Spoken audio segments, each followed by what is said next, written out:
Hi friends, இன்றைக்கி நம்ம Nisha cooking சேனலில் பன் பீஸா செஞ்சுருக்கோம். ஸோ பன் பீஸா நான் 2 விதமாக செஞ்சுருக்கேன். ஒன்று பேக் பண்ணியிருக்கேன், இன்னொன்று ஃப்ரை பண்ணியிருக்கேன். டேஸ்டியான குழந்தைங்களுக்கு ரொம்ப ரொம்ப பிடிச்சக்கூடிய பீஸா ஸ்டைலில் ஸ்டப்பிங் பன்னு ரொம்ப குழந்தைங்களுக்கு பிடிக்கும். வெளியில் போய் வாங்கி சாப்பிட்ற பொருளை விட வீட்டில் நம்ம செஞ்சு கொடுக்குற பொருள் ஹைஜீனிக்காகவும் நல்லா டேஸ்ட்டாகவும் இருக்கும். இங்கே பாருங்கள், நல்லா சூப்பராக இருக்குது பாருங்கள். இது வந்து நான் ஃப்ரை பண்ணது. ஸோ இதே மெத்தடில் இது வந்து பேக் பண்ணது. ஸோ நல்லா நம்ம வந்து அவனில் பேக் பண்ணல, அவன் இல்லாமல் இந்த நான்ஸ்டிக் கடாயில் நான் இதை பேக் பண்ணேன். பாருங்கள், நல்லா சூப்பராக நல்லா பேக் ஆகி வந்திருக்கு பாருங்கள். உள்ளே கூட நல்லா வெந்திருக்கு. ஸோ ஈஸியாக செஞ்சிடலாம். குழந்தைங்களுக்கு நம்ம வந்து ஏதாவது ஒரு பொருள் வீட்டில் வந்து ஹைஜீனிக்காக செஞ்சு கொடுக்கணுன்னா இந்த மாதிரி ட்ரை பண்ணால், ஏன்னா நமக்கு வந்து வெளியில் போய் வாங்கி கொடுக்குற பொருள் எந்த அளவுக்கு சுத்தமாகவும் ஹைஜீனிக்காகவும் இருக்குதுன்னு தெரியல. அதே இந்த மாதிரி நீங்கள் வீட்டில் செஞ்சு கொடுத்தீங்கன்னா குழந்தைங்க விரும்பி சாப்பிடுவாங்க. ட்ரை பண்ணி பாருங்கள். வாங்க இது எப்படி செஞ்சேன்னு சொல்லிட்டு எங்கள் வீடியோ கம்ப்ளீட்டாக பார்த்து தெரிஞ்சுக்கிங்க. லைக் பண்ணுங்கள், ஷேர் பண்ணுங்கள், சப்ஸ்கிரைப் பண்ணுங்கள், பெல் பட்டன் ஆன் பண்ணுங்கள், கமெண்ட் பண்ணுங்கள். ஒரு கிண்ணத்தில் கொஞ்சம் வார்ம் மில்க் எடுத்துக்கோங்க. மில்க் வார்மாக தான் இருக்கணும், ரொம்ப ஹீட்டாகவும் இருக்கக்கூடாது, ரொம்ப கூலிங்காகவும் இருக்கக்கூடாது. அதில் 1 ஸ்பூன் அளவுக்கு ட்ரை ஈஸ்ட் சேர்த்துக்குங்க. ஸோ ஈஸ்ட்டு போட்டு இதை ஒரு பக்கமாக வச்சுட்டிங்க. ஒரு 10 நிமிஷத்துக்குள்ளே இந்த ஈஸ்ட் வந்து ஆக்டிவ் ஆகிடும். இப்போ நான் ஒரு பவுலில் எந்த அளவுக்கு எனக்கு பன்னு தேவையோ அந்தளவுக்கு மாவு எடுத்துக்கிறேன். மாவு நான் 2 மாவை எடுத்துக்கிறேன். ஒன்று கோதுமை மாவும் மைதா மாவும் சேர்த்து எடுத்துக்கிறேன். மைதா மாவில் மட்டும் செய்ய விருப்பம் இருக்கிறவங்க மைதா மாவு மட்டும் ட்ரை பண்ணலாம். இந்த மெஷர்மெண்ட்டால் 3 கப்பு கோதுமை மாவு எடுத்துருக்கேன். இதே கப்பால் 1 கப் அளவுக்கு மைதா மாவு எடுத்துக்கிறேன். ஸோ 3 கப்புக்கு 1 கப் அளவுக்கு மைதா மாவுன்னு எடுத்துக்கோங்க.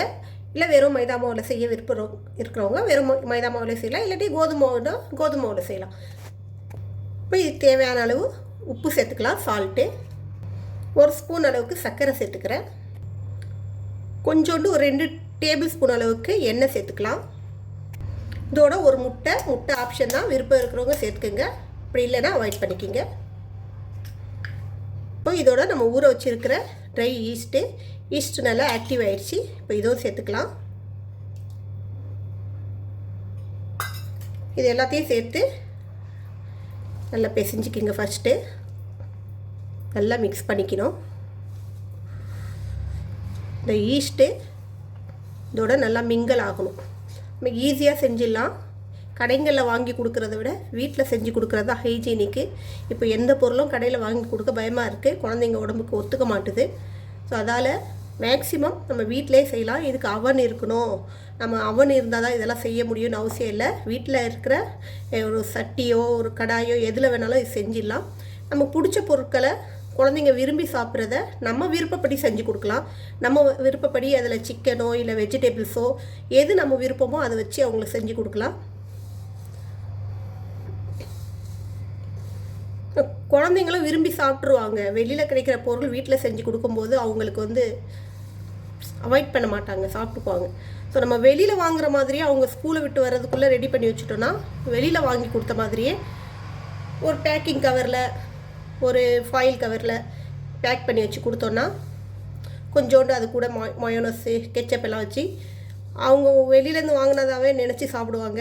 ஏன்னா சில பிள்ளைங்க வந்து வீட்டில் செய்கிறத விட வெளியில் வாங்கி கொடுக்குற பொருள் மேலே தான் ரொம்ப ஆர்வமாக இருக்காங்க. அது நல்லா இருக்கோ இல்லையோ அவங்களுக்கு வெளியிலேருந்து வாங்கி கொடுக்கணும். இப்போ இது ஃபுல்லாக மிக்ஸ் பண்ணி ஆயிடுச்சு. இதில் கொஞ்சம் கொஞ்சமாக தண்ணியை ஊற்றி இதை ஒரு டோ ஆட்டம் ரெடி பண்ணிக்கலாம்.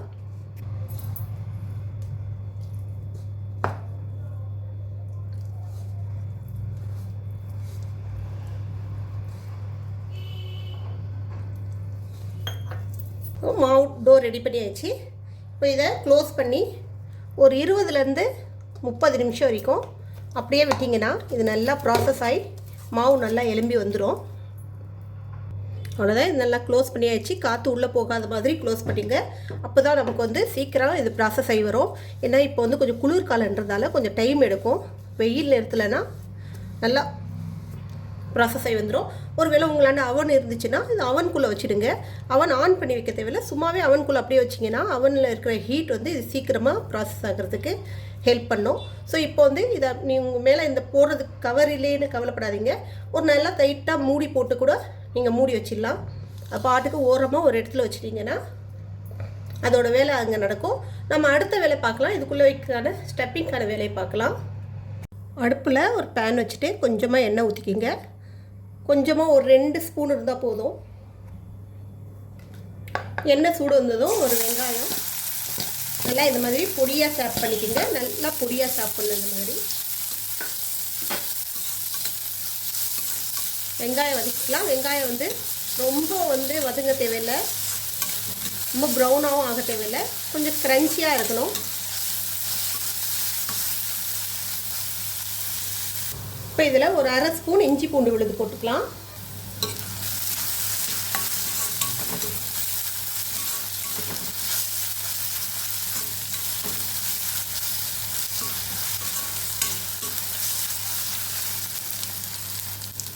இதில் நல்லா சேப் பண்ணி வச்சுருக்கேன், கை மாட்டு சேப் பண்ணி வச்சுருக்கேன் இந்த சிக்கனை போட்டுக்கோங்க. சிக்கன் விருப்பம் இல்லாதவங்க வெறும் வெஜிடபிள்ஸ் மட்டும் வச்சு செய்யலாம்.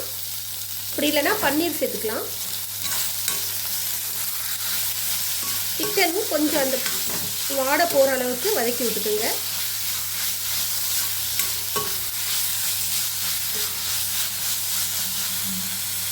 ஒரு 1/4 ஸ்பூன் அளவுக்கு மஞ்சள் தூள் சேர்த்துக்கலாம் சிக்கனுக்காக. நீங்கள் வெறும் வெஜிடபிள்ஸ் மட்டும் சேர்த்து செய்கிறதா இருந்தால் மஞ்சள் தூள் சேர்க்க தேவையில்லை. இப்போ இந்த சிக்கனில் இருக்கிற வாடை வந்து நமக்கு வந்து மஞ்சள் தூள் போட்டால் தான் அது கொஞ்சம் நல்லா இதாக இருக்கும்.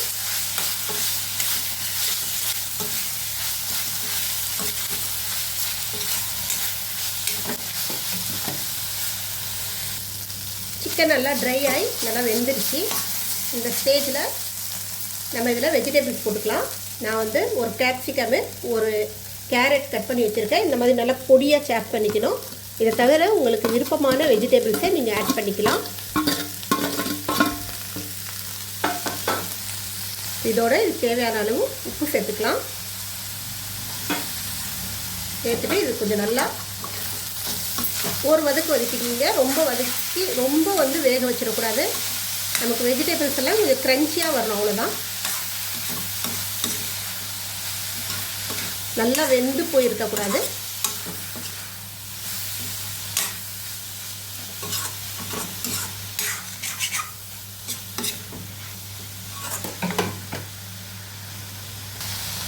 அவ்வளோதான். இப்போ ஸ்டவ் ஆஃப் பண்ணிடுங்க.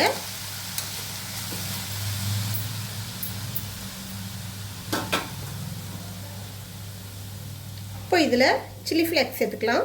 காரத்துக்கு நான் எதுவுமே சேர்க்கல, பச்சை மிளகாலாம் சேர்க்கல. ஏன்னா குழந்தைங்க சாப்பிட்றது பச்சை மிளகாயெல்லாம் வாயில் வந்துச்சுன்னா அவங்களுக்கு சாப்பிட்ற இன்ட்ரெஸ்ட்டே போயிடும். ஸோ சில்லி ஃப்ளேக்ஸ் வந்து எந்த அளவுக்கு உங்களுக்கு காரம் தேவையோ அந்த அளவுக்கு போட்டுக்கோங்க. இப்போ இதோட ஒரிகினோ சேர்த்துக்கலாம். ஒரிகினோ வந்து பீஸாவுக்கு ரொம்ப முக்கியம். அது இல்லாமல் பீஸாவுடைய ஃப்ளேவர் டேஸ்ட்டு இருக்காது. இப்போ இதோட சீஸ் சேர்த்துக்கிறேன். சீஸ் வந்து என்னென்ன இந்த மாதிரி சீட்டாக தான் இருக்குது. பீஸா சீஸோ அப்படி இல்லைன்னா பாரோ உங்களாண்ட இருந்துச்சுன்னா அதை நீங்கள் சேர்த்துக்கலாம். சீஸ் எது வேணாலும் சேர்த்துக்கலாம். நம்மகிட்ட என்ன இருக்கோ அதை யூஸ் பண்ணிக்கலாம். ஸோ என்னாண்ட இந்த சீட் தான் இருந்துச்சு. ஸோ எந்த அளவுக்கு நமக்கு சீஸ் தேவையோ அந்த அளவுக்கு நம்ம இதில் ஆட் பண்ணிக்கலாம். ஸோ நான் 5லேருந்து 6 சீட் சேர்த்துருக்கேன் சீஸு. இப்போ இதை மிக்ஸ் பண்ணும்போது இந்த சீட்டோடு சேர்த்து நம்ம மிக்ஸ் பண்ணோன்னா நல்லா மெல்ட் ஆகிடும்.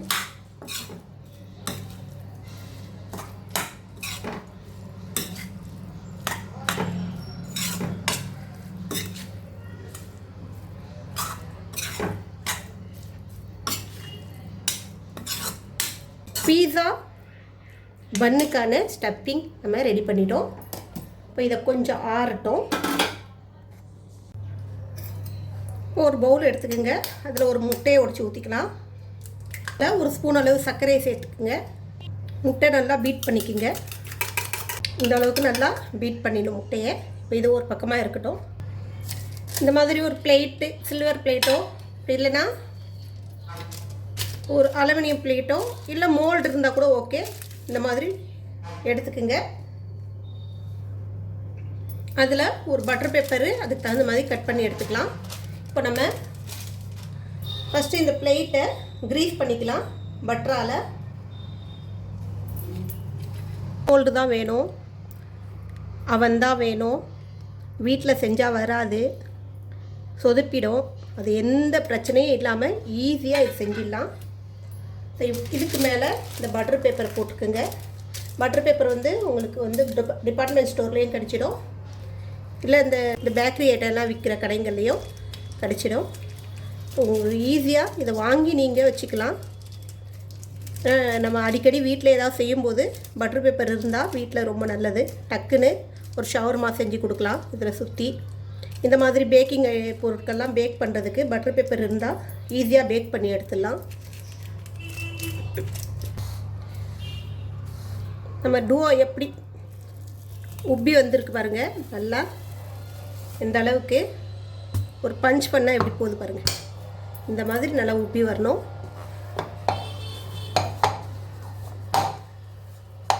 இப்போ இதை ஒரு தடவை நல்லா நம்ம மறுபடியும் நல்லா பிசைஞ்சிக்கணும். மறுபடியும் போட்டு நல்லா ஒரு தடவை நல்லா அழுத்தி பிசைஞ்சிக்கிங்க.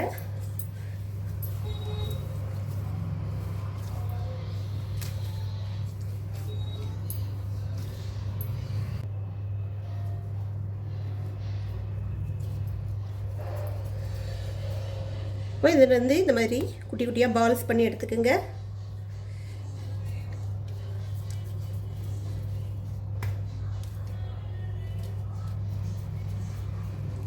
ஒரு நேரத்துக்கு எத்தனை பேக் பண்ண போகிறோமோ அந்த அளவுக்கு எடுத்துக்கணும். மீதி மாவை நம்ம இந்த பவுல்லையே வச்சு இதை மறுபடியும் கவர் பண்ணிடணும். இது காற்று பட்டு காஞ்சிடக்கூடாது. இந்த மாவு ஈரப்பதத்தோடவே இருக்கணும்.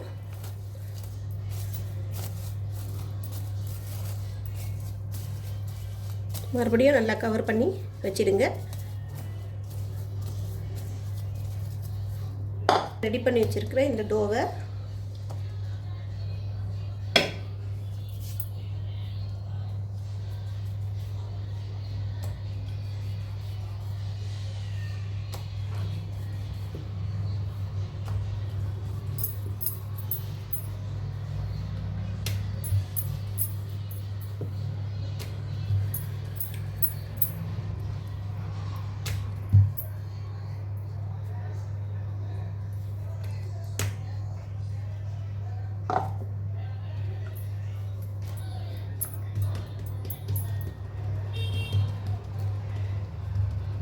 இதில்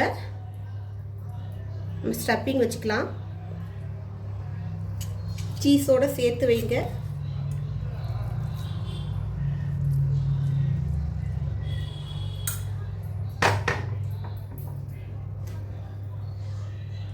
நம்ம ஃபில்ட்டு பிடிக்கிற மாதிரி பிடிக்கணும் புடவைக்கு.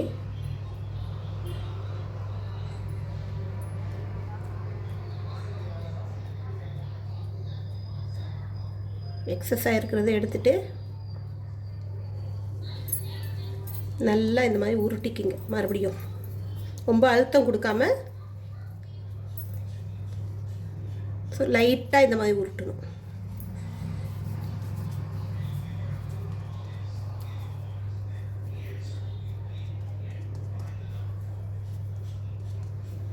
இப்போது நம்ம ரெடி பண்ணி வச்சுருக்கிற இந்த பிளேட்டில் இதை வச்சிடலாம்.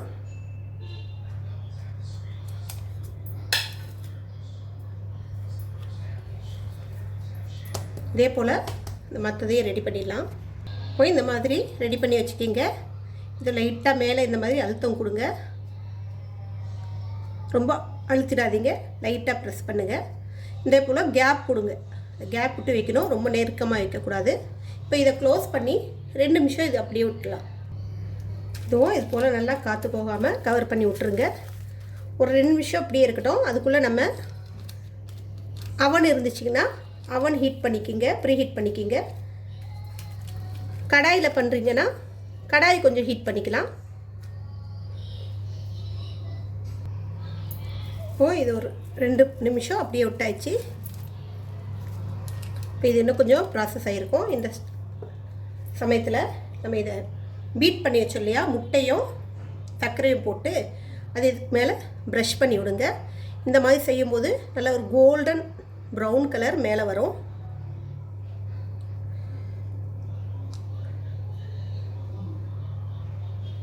மேலே சீசம் எள் இருக்கு இல்லைங்களா, வெள்ளை எள் இல்லை கருப்பு எள், உங்களால் எது இருக்கோ அது போட்டுக்குங்க. கருப்பு எள் போட்டிங்கன்னா இன்னும் கொஞ்சம் அட்ராக்டிவாக தெரியும் பார்க்கும்போது.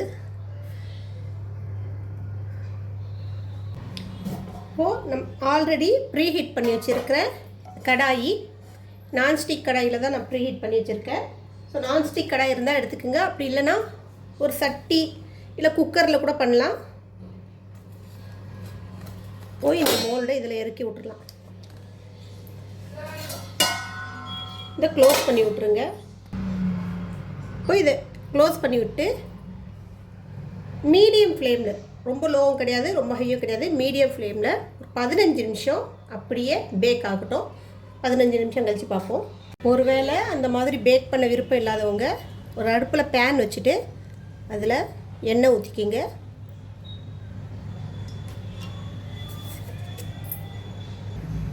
ஆயில் நல்லா சூடு வந்ததும் அடுப்பை சிம்மில் வச்சுக்கிங்க. இந்த பன்னை நம்ம இதில் இறக்கிடலாம்.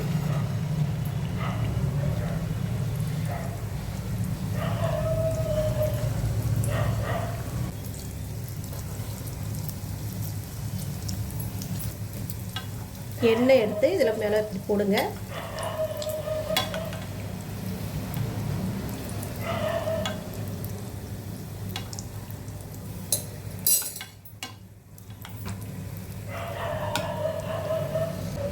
இந்த மாதிரி நம்ம சுட சுட எண்ணெய் எடுத்து மேலே போடும்போது மேலே இருந்தும் நமக்கு ஈவனாக கலர் வந்துகிட்டே இருக்கும். இது கீழே இருந்து திருப்பிக்கலாம்.